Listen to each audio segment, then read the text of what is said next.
we tell them what we want to achieve, and we will give them their freedom or their space to empower and mobilize themselves.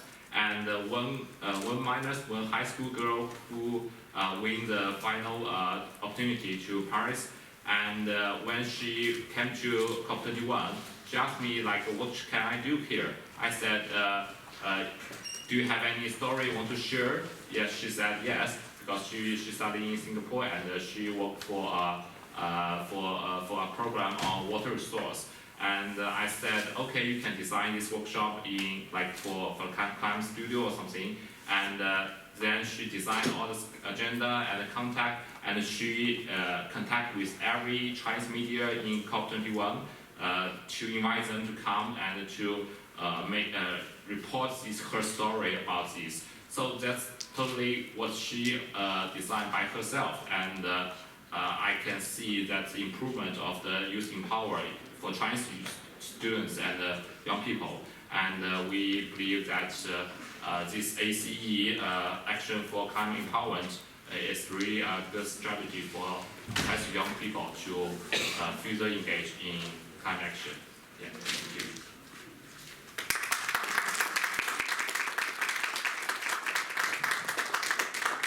Thank you so much, Michael. And it was also a mistake from our side to introduce you as a representative of Youth Think Center. We would like to correct that. You have been collaborating with them in the past, but now you represent the constituency.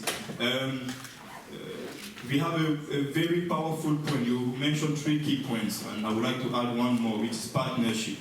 It's very important to connect with the key players in the global climate change response, and also how we find solutions together.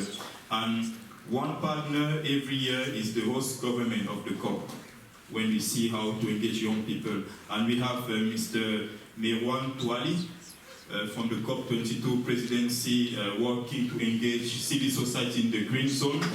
And yesterday had a very good meeting. Those who attended that meeting will confirm what I was saying. A very good talk with Yongo. It was a briefing from the COP presidency with the youth constituency. And very good ideas came out. And I would like now to invite Mr. Touali to confirm this willingness and engagement that the Moroccan government is taking to ensure that civil society and young people are fully engaged in the COP22 process and event. Thanks so much. Okay. Thank you so much. I don't program to have this intervention because I have meeting. So I represent the civil society activities pool in the Moroccan committee of COP22. Actually, we support the coming of the organization of COI 12 in Morocco, and we met yesterday with our friends, and we give the guarantees that we can support the organization of COI 12. Yes, right. And we try to have space for our friends in the blue zone, maybe, and in civil society zone, green zone also. So, it's not my name, but it's okay. Okay.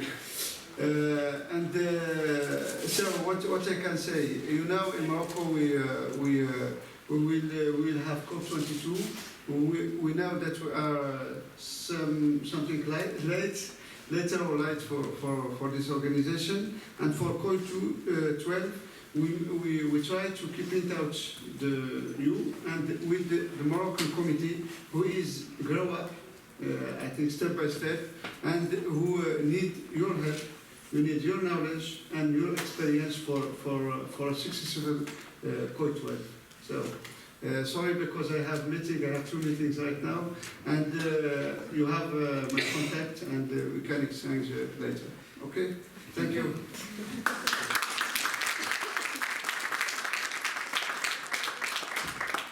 Thank you so much, Mr. Touali, and we also appreciate your time in this room today. And we wish you all the success for the civil society engagement, and also young people are willing to support your work. I don't know if you have the video from Youth Think Center. In China? It's not working. Okay, the sound is not good. We will give you back your name because it's part of your heritage. And now we have those good speakers sharing different engagement and good best practices happening.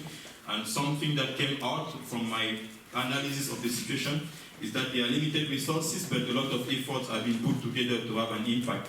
And also it shows that we have the dedication, and it would be good if we start engaging with our audience, but starting with our respondent about which type of responses could be given to the voice of young people when they are looking for more engagement in media, community change, education, and also communication and social media, all of these topics that are part of our side event title.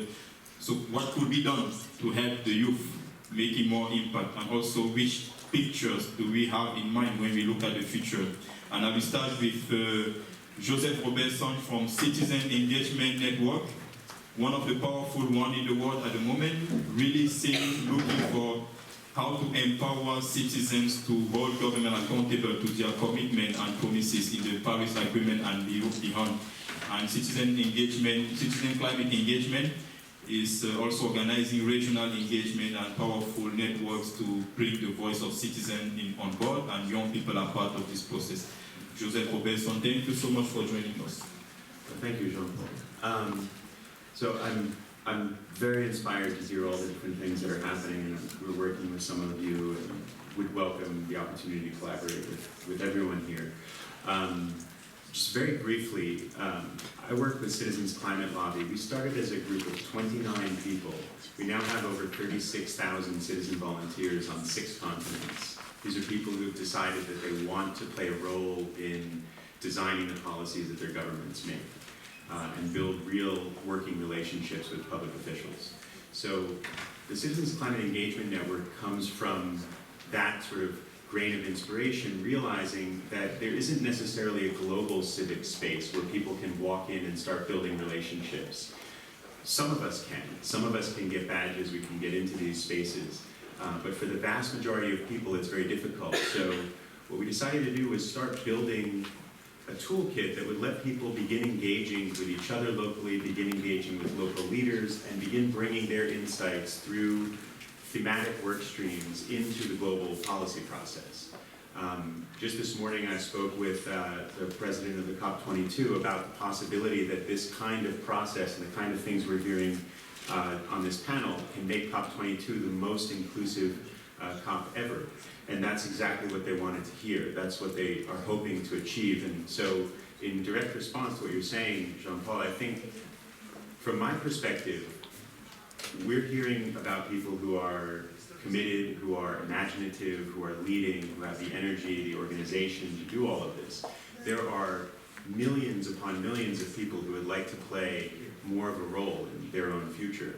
And I think the main reason that they don't get to do that is that when they express that desire, no matter who they say it to, that person says, good luck with that.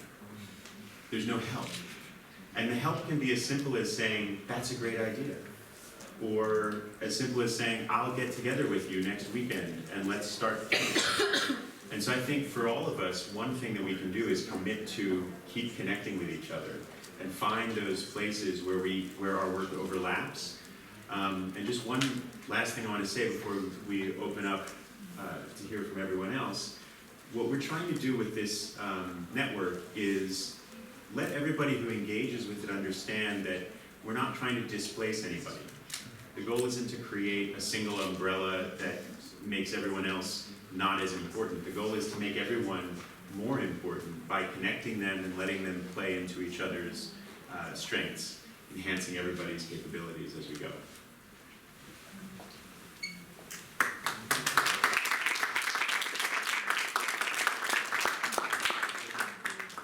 It would be wonderful if every year they would try to make it the most inclusive COP ever. Imagine how inclusive it's going to be in 20 years. That would be amazing. Speaking of inclusiveness, I know that Miroslav has a lot of examples of how you can include young people in any process. And I heard something about music. Is that true? That's true, Margot.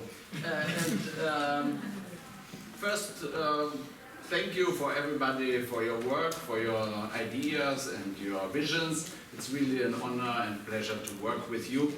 And as Jean-Paul already said in the introduction, we are somehow not starting here again from scratch, but we are trying to build something up that is directed towards COP22 and aiming to be impactful. We really, as our name is saying, IAI, International Association for the Advancement of Innovative Approaches to Global Challenges, we want to do something different. We want to do really have a global challenges response mechanisms more effective and giving young people opportunities and the resources and all that young people are needing to connect more effectively with the work of the United Nations and the global goals. And there at the ECOSOC Youth Forum, in the addition to the topics that Tim has already presented, we've said there that there's a need for local level, institutional and technological structures that provide a local level entry point for young people to connect with these global action networks and to receive resources, receive knowledge. And we need to develop information communication technology infrastructure, and all this needs resources and needs also a new type of thinking, public awareness about the importance of youth engagement. And for this, using music, social media, celebrities engagement and partnerships with broadcast media is very important, so that we break out of these ghettos of climate topic aware people to really reaching the great broad population. And we have for this, this is Chun Song from Youth Think Center, a colleague from Michael. So we have the initiative Global Challenges Youth Music Contest. We are asking young people to produce music video clips about their vision of a sustainable world. And yeah, this is really resonating very well with young people, because if they hear climate, there's no resonance, but if people hear music, then it's a lot of resonance. People love music and they also feel confident to express themselves with music. And so this is the way we try to give an amplifier for youth voices. We worked on it with Adriana, UNFCCC Action for Climate Empowerment team, with UNESCO Management of Social Transformation team. And we have a partnership with the European Broadcasting Union, the Eurovision unit, a social media unit. They said if we are capable to produce a TV show, an edutainment show and resource mobilization show that is of top technical quality, then, and we have also high-level guests, celebrities and so, then they will be our distribution partners. So we didn't succeed in Paris, but we are now aiming to have such an event at COP22 in Marrakesh, really bringing this topic and these youth stories about climate action into the living rooms all over the world, and using this also for ambitious resource mobilization, because we are active in this field. Jean-Paul knows very well about how hard it is for young people to work in this field, because there is no support, no financial support, especially in the global south. And really much of the work here is built on self-exploitation of young people. And that's not the way it should be. And so we have the idea that there are Bill Gates, Warren Buffett, they have pledged, they have asked billionaires' families to commit to give back to society half of their wealth. And already 130 billionaires' families have already said they will give back to society half of their wealth. In January this year, Mark Zuckerberg and his wife said they will give away 99% of their wealth. And in July last year, the Saudi prince, Al-Wahid, said he will give away $32 billion.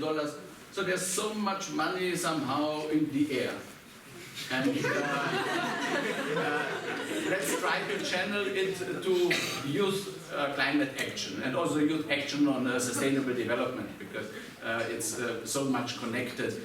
And the idea is that we now try to send a letter to the giving pledge signatories and the wealth holders around the world, inviting them to COP22 and having there this big TV show, which is a big opportunity for a COP22 giving pledge, where they could say, I'm giving, let's say, $100 million for youth climate action, for the global structures, but also for local structures. And also perhaps some cities could come and say, I'm building in my city a local level empowerment structure and providing resources for young people, so that there would be some kind of social movement of really giving young people the resources they need and they deserve.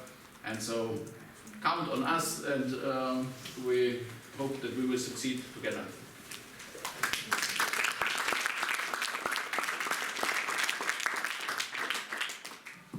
So I think the message is there. We need to grab those resources and bring them to the real world, because having so much resources being wasted in the air doesn't make much sense.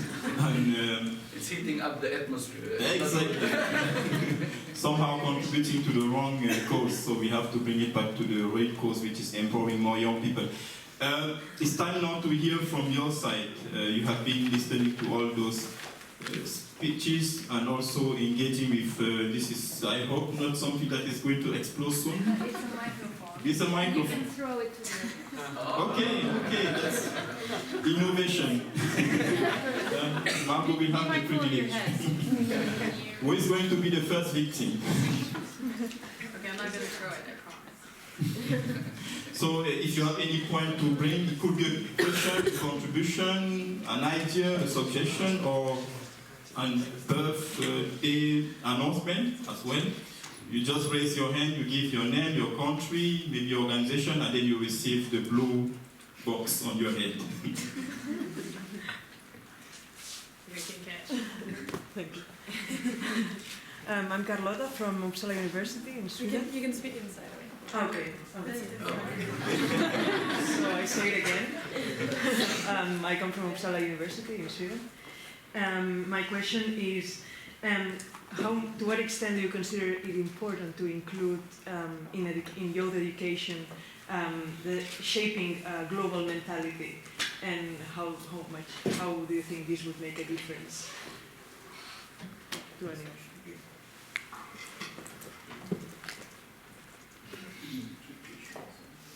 All right, everyone on the panel looked at me, so I was actually just thinking a little bit about this, so thank you for the question, it was helpful. So we're trying to not just change incrementally, but we need to fundamentally build a whole new system. And if you're not educating not just my generation, but the children who are going to grow up to think about the global system and how all of these different pieces, sustainability, justice, all of these are interacting, I don't see how you're going to build the new system. So you need all hands on deck, and building this house. And as we said in the opening statement, we need all generations to be involved in co-building with the youth. So if we have much more of that mentality and awareness being built in, that's going to help us from the earliest moments of education on up to be able to envision and build these new structures that we need, because only a new system is going to save humanity. Yeah, you can throw it to your Hi, my name is Camilla. I'm here from Emory University. So my question is about the disconnects between different youth engagement and climate activism. So I helped organize the People's Climate March in Atlanta, and I'm sure as you all know, they were all over the world. But what I felt from that march was that the efforts kind of went unnoticed because there was a lack of connection between what was going on in our city to what was going on worldwide. Do any of you guys have insight into how you plan to bridge that gap and to help people understand that when they make an action on a local level that their voices are being heard, or to help them feel more connected to the movement at large? If I can answer, climate change is a global issue. I think you will all agree on that. But it's very tough to talk about these issues because the context is different at each level. And someone here in Bonn will not be impacted the same way as any other youth anywhere else in the world. For climate, we consider that we should act on a local scale. Our project, our tank project, are based to act within a community, but we also need to connect each youth, and not only youth, each stakeholder, to understand the complexity of the problem and that the issue is a global issue. And we need everyone to do something, despite of all our differences. A few weeks ago, we asked our members what they think about our organization, about the climate, and how we should move forward. And one of the questions we asked was, what is the main strength of our network? And more than half our members said that the most important asset of the climate is the diversity of our members, because we connect youth from various countries, from various with various backgrounds. And I think this is very important to think how to connect youth, and not only youth, all generations, all stakeholders, with different contexts and different profiles. And if I might add, in Paris last year we had this big challenge of trying to get strong mobilization while having a very difficult context because of the attacks. I think new technologies, which are not really new anymore, but they can help us bridge the gap you're talking about. For example, we had one mobilization that wasn't authorized, but that showed how strong it can be if you can gather people in different places in the world. They asked us to go in different places in Paris and geolocate ourselves on a website, and we wrote all together climate justice peace on a map of Paris. Imagine if you could do that worldwide, ask people to write letters in different cities. Maybe that would help bridge a gap and send a global message. But I guess technologies today are maybe one of the answers, and putting people in touch.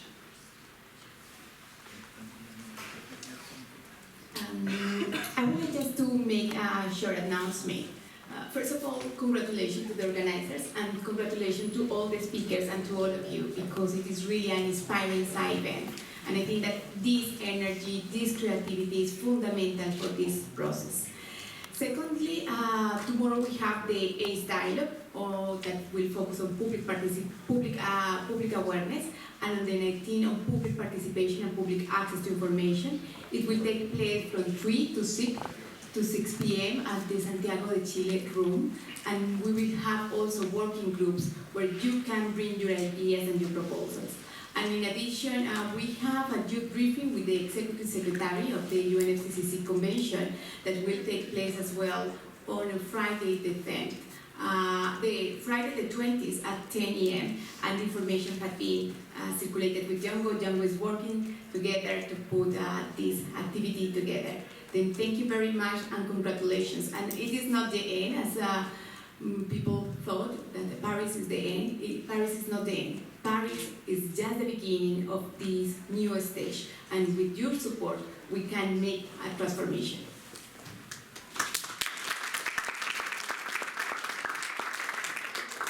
I think we have time for 1 or 2 more questions. 3, oh my God.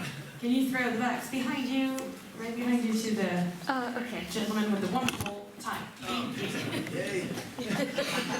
Well done. Should I just shout? Yeah? No, you can talk inside like that's the mic. Oh, it's a mic. Nice. Awesome. My name is Lawrence Woolley. I'm from the Commonwealth Secretariat, here with the Commonwealth Youth Climate Network. They're one of our flagship youth networks that are driving the message of climate change. My question is just one, and it could be mostly directed to the young people in the panel.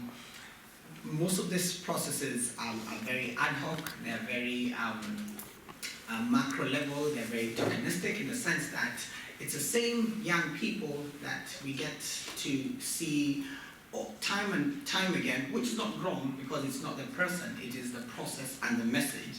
But there seems to be a huge disparity between the representation of this macro level engagements and what the young people at the grassroots level are actually going through. One, in the sense of an evidence base from the young people, so a more contextual analysis of what is actually happening and then communicating that message, as opposed to a lot of analysis and research on the texts that are going on and how a youth perspective can be mainstreamed in that. I would love to just hear what are some of the strategies probably being taught by the young people who are here, who are representing a huge cohort of those young people who are there, and they never even get to know about that. And secondly is a follow-up. We've had over 12 COIs, and I would love to just attend a COI and hear this is what happened between the last COI and now, in terms of this is the result of the outcome of the COI at the national level, at the regional, at the local, at the grassroots level. This is what the young people were empowered to do after the COI, as opposed, and I know there's a lot of pressure to get to organize in the next COI and get to ensure that the young people's voice is there. Oh, let's represent the global South people and so on. But we get lost on, okay, so how can we ensure that we don't lose track of what we've actually gained and ensure that it trickles down to the people that are actually facing the brunt of climate change? Sorry for the long.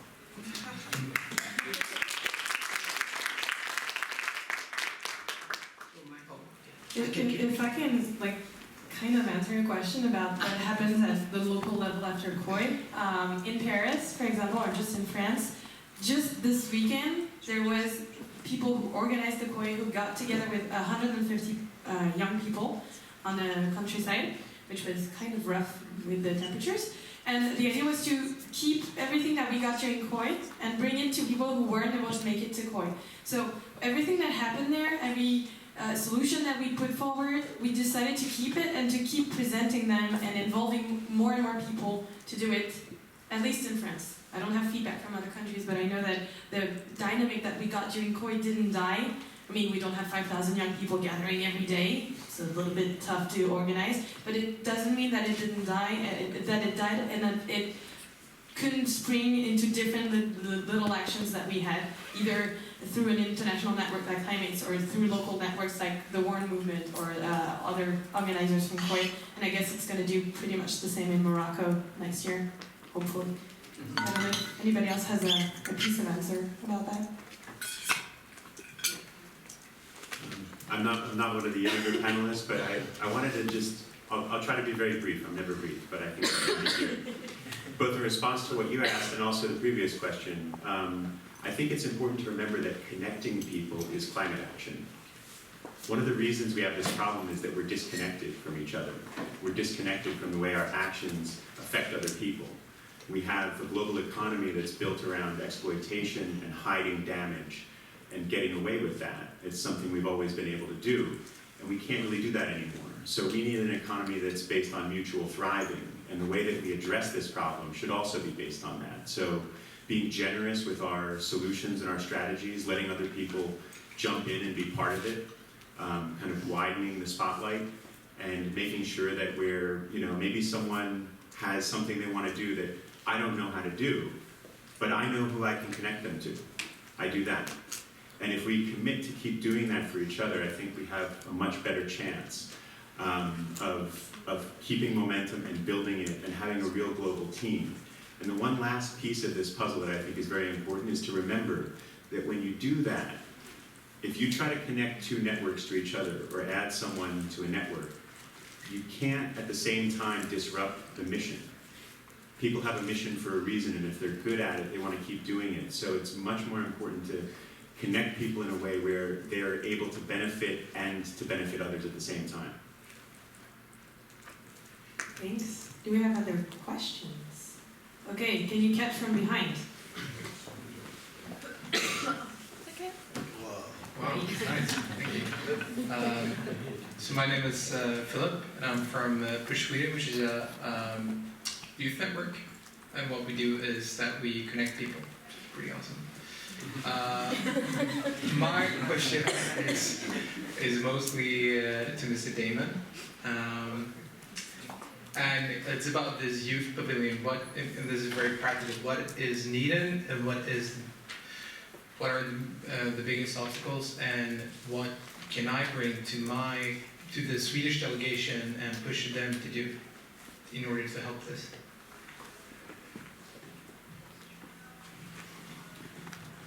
What we need, first of all, is just the will to have it, because it's going to take some financing, it's going to take a lot of planning in terms of who's going to orchestrate all these events, who's going to run it, and et cetera. But that should be easy. This should be very low-hanging fruit to have a youth pavilion.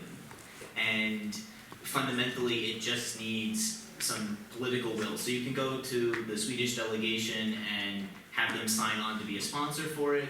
Anyone can go to their NGOs, organizations, governments, get them to be excited about it. It doesn't necessarily have to be money that they're bringing, but you can bring partnerships, connections, you could bring events, you could bring shared knowledge, you could bring, to answer the previous gentleman's question, you could give more of an opportunity to bring up perspectives from the local level and that are being left out to be included and showcased in this area. So, very specific question and a lot to get into, but it should be simple, low-hanging fruit if we actually take the tangible steps to build the will to do it. Thank you. Forward. It's not going to be a catch this time. It's a connection. Okay. My name is Boniface Mumba, and I'm Zambian. Can I be standing? I think I'm more comfortable that way. It's difficult to define myself as a youth. If you can see, my hair is white halfway, the other way it's black. Very long hair. But I think I've got just a few comments to make, and I think the panelists would have to pick if there's a comment or question, then they can grab it. I think one, I would like to, thank the two senior panelists I see here, because my first statement is that one of the biggest things that young people globally, mostly on my continent, Africa, is youth rejection. I'll give you one classic example and practical. Our colleague who comes from Morocco, he knows he's a very key player in this meeting. And he says he's got two important other meetings. Is this meeting not important? So where do you place the young people? We need to define. And why do I say thank you to these guys? As young people, as we plan, we need to identify our gatekeepers and who can be our change drivers and entrants, because we rejected from all angles. From Africa to us, even politically, people have to die, not even to let power. So you let nature take course, you see? So number one, I think we need to identify our gatekeepers to drive our agenda. Secondly, I think, personally, I've seen and wondered that the support that young people get is conference-oriented. One of the things that we did, I participated in mobilizing young people in COP17 to be on a caravan from Nairobi to Durban, and we had to pass over 8 countries. And one of the things we realized was to sensitize the young people, and I totally agree with my colleagues from the Commonwealth team. There's a total disconnect. The people on the ground, they don't understand. And we here, and we're speaking for them, whom I was speaking for. The investment that comes in flying me to the COP is investment that can transform. How can we have home-rooted negotiator development programs so even the partners can focus on developing negotiators at country level than flying people annually and wait for another COP or wait for another Bonn, that kind of processes. But can we have the rooted, that is home and focuses on the right people? Thirdly, and lastly, I think everywhere, I'll give you another classical example. I've not been a racist. Every time I travel to Europe, and every time I meet Europeans in Africa, I get shocked. At times, yeah? You find people are telling you that they're expecting elephants as you pick them from the airport. You're shocked, you see? So I think the story of the young people need to be told by the African young people, by the global young people, from the European young people. Let the story of a youth be told by youth. And let's identify the people that will push our agenda. Thank you very much.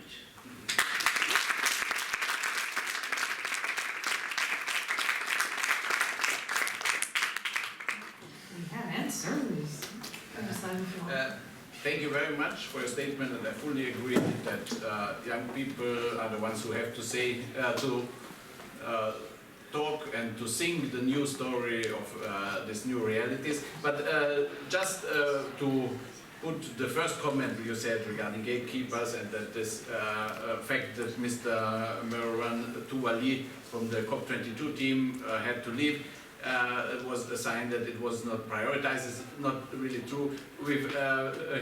They've had a meeting yesterday with the civil society coordinator, Mr. Driz El Yazami, with the Jungo focal points. They requested this meeting, and there we have met, and I informed him that this side event is today and asked him whether he could come, and he did not know before, so the other event is certainly has been planned before, but that he came at all was really a sign of appreciation. And they really said COP22 has to be a COP of youth, otherwise it's a failure from the outset. Do we have any other panelists that want to answer? Yeah. Yanni wanted to say something? Oh. I Okay. take that. Very quickly. You get, yes, go ahead. About the first point, youth participation from every part of the world, this raises the question of finance, and that's why Yubo asked to secure funding for global youth participation. In Climate, for example, we call all members of our network if they want to come to this session, but we couldn't afford to fund their flight to come here. We can do that only for COP, but not for a session in Bonn, and that's the problem. Even if we want to raise awareness, to raise voices from the people of developing countries, you just need money to let them come here. And a woman's touch for the end. Okay, I really do appreciate all three comments, and I definitely agree. I think that one of the things that we have to be really careful of as young people is that we don't let our agenda be sidetracked just because we're not present. With the vast access to technology, we have to be able to utilize it to our own advantage.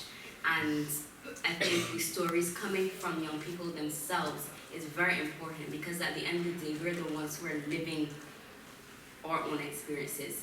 I can tell you something and you try to translate it to someone else, but you're not going to say it with the same passion that I may say it with, because I'm the one living it, not you.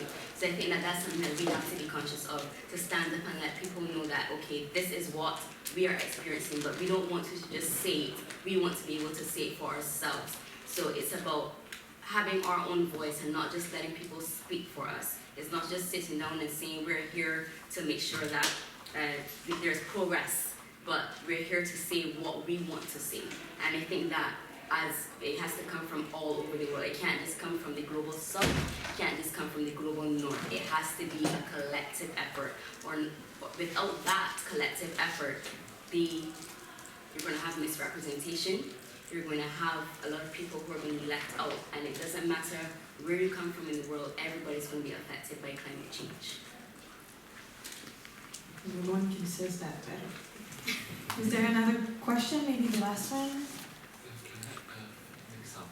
Oh, yeah, I want please. to make a feedback on the question before about how to follow up after COP, or for young people, how to constantly participate in the climate change action.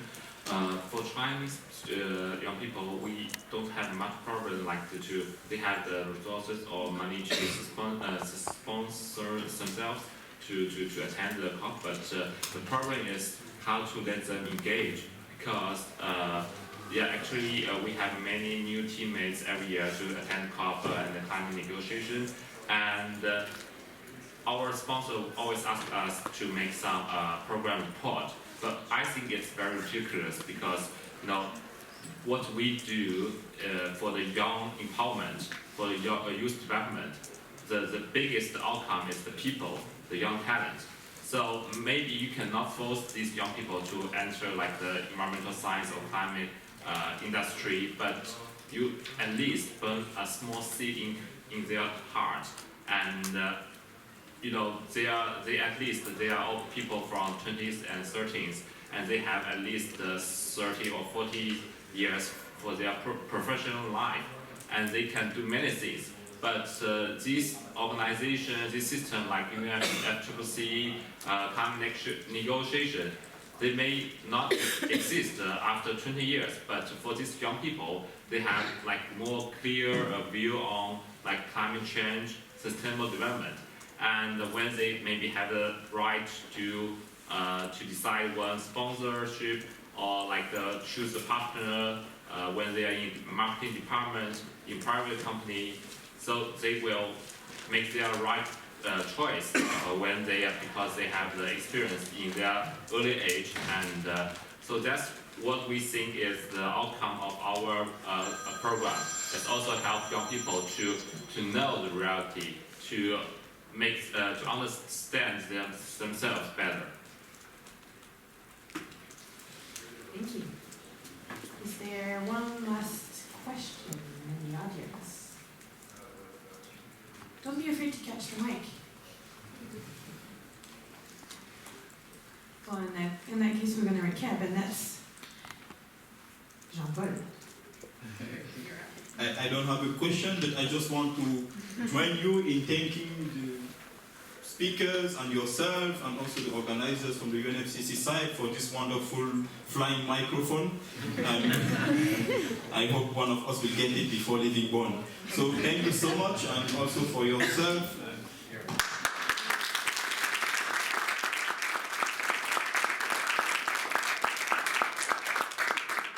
Also, I think the time management was very good because we are only 1 minute behind schedule. So I will invite all of you, if you don't mind, to join the speakers for a group photo. And after that, we will all probably go to the reception that starts in 45 minutes. 7 p.m. is across the road, if I'm not wrong, just outside. So if you don't mind, you can join us for a group photo, and thank you again. Thank you to everyone.